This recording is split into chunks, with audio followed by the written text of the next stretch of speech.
Sa buhay, may mga pagkakataong tila tayo lamang ang nakakaranas ng hirap at pagsubok. Madalas, nagiging tila bulag ang mga tao sa ating pinagdaraanan. Subalit sa isang iglap, maaaring sila rin ay harapin ang parehas na pagsubok.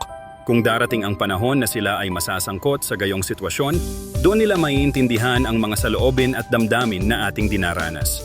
Ang empathy ay isang mahalagang aspeto ng tao. Kapag tayo ay nasa isang mahirap na kalagayan, kaakibat na nito ang pakikipag-ugnayan sa iba. Sa pag-unawa sa pinagdaraanan ng iba, tayo ay nagiging mas sensitibo at mas magaan ang pakiramdam. Ang simpleng salitang suporta ay nagiging pahalaga kapag ang situation ay kabig. Sa huli, ang bawat tao ay may tinatagong kwento. Sa pagtanggap at pag-unawa, nagiging mas makulay ang ating pakikisalamuha at nagiging mas malalim ang ating ugnayan. Sa siyudad ng mga damdamin, alalahanin natin na sa bawat pagdadaanan, ang pagkakataong makaramdam ng tunay na pag-unawa ay isang biyayang dapat ipagpasalamat.